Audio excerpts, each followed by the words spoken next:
Hello everyone, welcome to today's tutorial, which is a Bellatrix Lestrange from Harry Potter makeup look and body painting. So there is makeup on the face involved, obviously, but also a painted costume.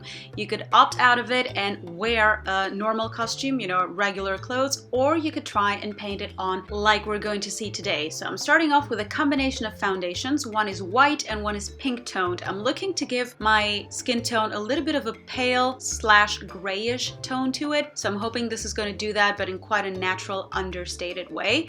I'm not going for much of a look really, apart from looking tired. So I'm also filling in my brows, and then I'm running my MAC Groundwork paint pot all over my eyelids and underneath the eyes as well, just to intensify any dark circles. I want to add to those dark circles even more by adding my Dusk cream color base, which is a shimmery grayish brown product. So this is not only going to make this area appear darker, but also slightly sweaty. And I just think this type of texture adds to the exhaustion. So with my lip pencil by MAC, which is called Stone, and it's a grayish brown, I'm just outlining my eyes very simply, just like you would with normal pencil.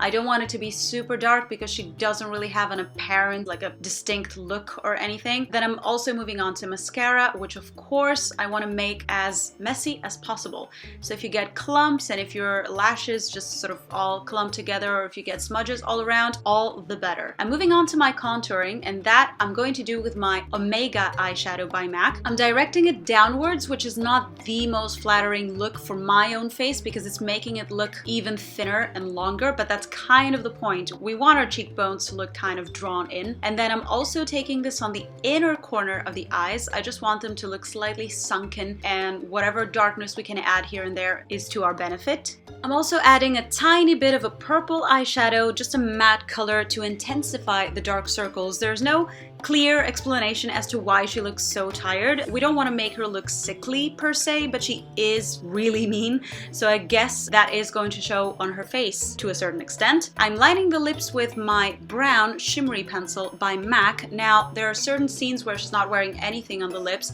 but in some others she has put it on in a really messy, kind of deranged way. So that's kind of what I'm going for, which is why I'm not being neat at all with this application. I'm also topping it off with my Taupe lipstick by MAC, and I'm deliberately just smudging it all around the lips as well. And that's it for the face makeup. You could literally stop here, just wear your normal costume, poofy black dress, whatever you feel like. I'm taking the contouring all the way down to the chest, well actually the neck, because the chest is going to be covered by black paint. So for that I'm using my Kryolan Black AQUACOLOR, and I'm just starting to draw in this little tattoo that Bellatrix has got on the neck. And in fact that's on the other side as well as the white streak of hair, but I just placed it on the right side of me because that's my favorite side of me, so there you go. I'm moving on to drawing the pendant, so you want to be quite neat with this. I'm still using the same black paint and thin eyeliner brushes for this. It's starting off with a really simple sort of inverted teardrop shape, which is then going to take the shape of the skull of a really evil bird. That's what I saw in the reference picture that I was working from, but before we move on to the highlighting and to the shapes of said bird, I'm using a pencil brush and my concrete eyeshadow, which is the dark brown eyeshadow that I used for my eyebrows earlier, just to give a little bit of dimension to the underneath of the necklace and do a tiny bit of shading,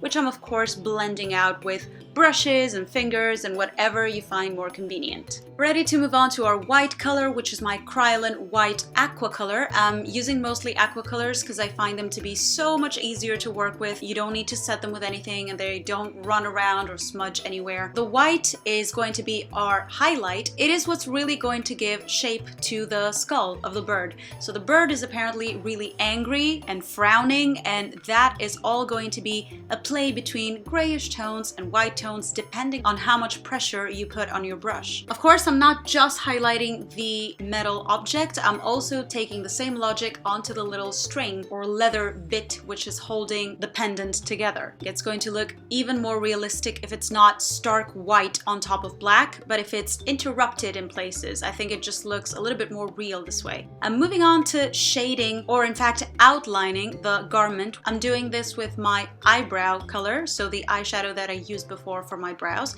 and that is just so that the piece of clothing can cast a little bit of a shadow on the body itself. I find it much easier to do the shadow first so it doesn't interfere with the black later on and it doesn't get muddy. And the same thing goes for the details. For example, I want certain bits of fabric to be slightly torn and look unruly, so I'm creating the shadow first and then the little bits of black fabric themselves. I'm doing this on the inside and the outside of the holes of the costume, and there's also going to be little strings tying together the top of the shoulder with the sleeve. If we want it to look as real as possible, we need to accompany every little bit of fabric or every object with its own shadow. So the same thing goes for these little bits right here. Not only am I drawing them, but I'm also creating a little bit of a shadow underneath each and every one before I move on to the highlighting of all my outlines with white. So I'm using quite a large angled brush for this, and I'm just taking my white AQUACOLOR and feathering it inwards, always towards the costume, not towards the skin, obviously, but I'm also blending it out with the brush that's got the black AQUACOLOR residue on it. So if we want to tone it down, we're just going to smooth it out using this. I just think it makes it stand out and it gives the black a bit more visual interest, and it doesn't look as flat and one-dimensional. And there's also these little bits of lace or these little twirly things that I spotted on the reference picture. So if you want to recreate those, of course you're welcome to. I'm also highlighting the tops of every little bit of ripped fabric. So that is the most time-consuming detail, I think, but it's the one that's going to make the most sense visually when somebody's looking at that body painting.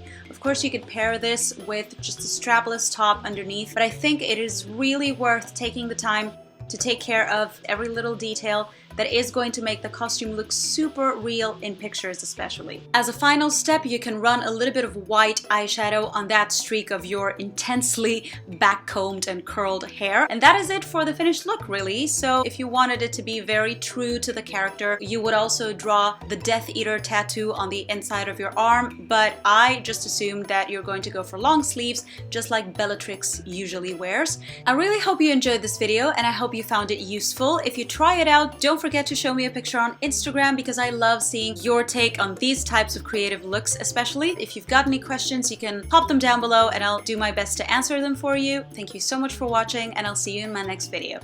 Bye!